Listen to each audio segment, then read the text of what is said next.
Hello hello hello welcome back to our channel Rannabati and মোড়ে তোমাদের সবাইকে আরও একবার স্বাগত।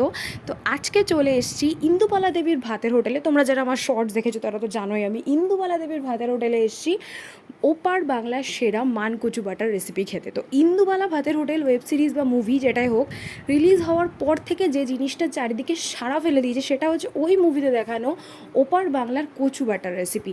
তো অনেকেই মুভিটা দেখতে দেখতে এটা ঠিক করে ফেলেছে যে এটা সে বাড়িতে বানিয়ে দেখবেই, আর অনেকে বাড়িতে বানায়নি, তবে খুবই লোভ লেগেছে তার রেসিপিটা দেখে। তো আমি শুধু ওখানে গিয়ে মানকচু বাটা খাইনি, তোমাদের জন্য কিন্তু রেসিপিটাও নিয়ে চলে এসেছি। তো চট করে রেসিপিটাও একবার দেখে নাও। অত্যন্ত সোজা একটা রেসিপি, তবে গরম ভাতের সাথে সর্ষের তেল আর ঝাল ঝাল করে বানানো এই কচু বাটাটা খেতে কিন্তু অনবদ্য লাগে। একদম কথা দিচ্ছি, একটুও হতাশ হবে না বাড়িতে বানিয়ে খেলে। তো চলো দেখে নিই কীভাবে বানিয়েছে কচু বাটাটা। তার জন্য একটা ভালো মানকচু বাজার থেকে কিনে নিয়ে আসতে হবে। ভালো এই জন্যই বলছি, না তো কচু বাটাতে কিন্তু খুবই গলা ধরে, মানে কচুতে খুবই গলা ধরে সবাই আমরা জানি। তবে কচুটা যদি একটু ভালো হয় তাহলে ওটাকে তেলে টালার প্রয়োজন হয় না, কাঁচাই এমনিই খাওয়া যায়, যেটা ওই ওয়েব সিরিজটিতে দেখানো হয়েছে। ওয়েব সিরিজটিতে তো কাঁচা খাওয়াই দেখানো হয়েছে, তো ওই জন্যই বললাম ভালো একটা কচু হলে খুবই ভালো হয়।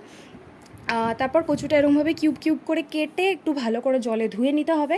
জলে ধোয়ার সময় হাত একটু চুলকাতে পারে, তবে রান্নাটা হওয়ার পরে রান্নাটা যা দুর্দান্ত স্বাদ হবে, তখন ওই হাতের চুলকানোটা তুমি এমনিই ভুলে যাবে। আর তারপর নারকেলটা কুড়িয়ে নিলাম।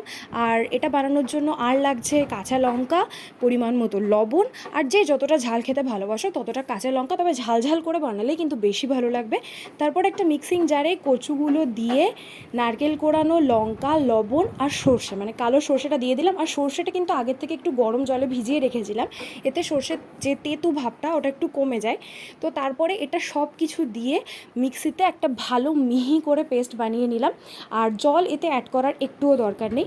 আর বানিয়ে আমি কিন্তু গরম ভাতের সাথে এটাকে সর্ষের তেল দিয়ে এমনিই খেয়েছি। আর যাই হোক, এতক্ষণ ধরে অনেক জোকস করলাম। এবার একটা সত্যি কথা বলি, আমি কোনো ইন্দুবালা দেবীর ভাতের হোটেলে যাইনি, আমি আমার বাড়িতেই আমার ইন্দুবালা দেবী আমাকে কচু বাটা বানিয়ে দিয়েছিল, মানে আমার মা।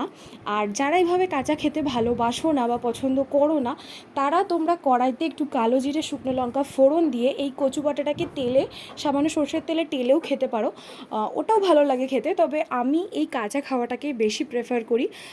তো তোমাদের কার কার রেসিপিটা কেমন লাগলো জানিও। আর অন্য কোনো একদিন ইন্দুবালা দেবীর ভাতের হোটেল খুঁজতে কিন্তু আমরা নিশ্চয়ই যাব। আর যদি পাই সেখানকার কচু বাটাটা খেয়ে তোমার বানানো কচু বাটাটার সাথে অবশ্যই কম্পেয়ার করে দেখো কোন রেসিপিটা বেশি ভালো হয়েছে। তো চলো এবার একটু একটু করে ভিডিওটা দেখে নাও। আর আজকের মতো এটুকুই, খুব শীঘ্রই দেখা হবে নতুন কোনো ভিডিওতে বা নতুন কোনো শর্টসে। ততদিন অবধি তোমরা খুব খুব খুব খুব খুব ভালো থেকো। আর আমার ভিডিও দেখো, like, comment, share and subscribe করতে একদম ভুলো না।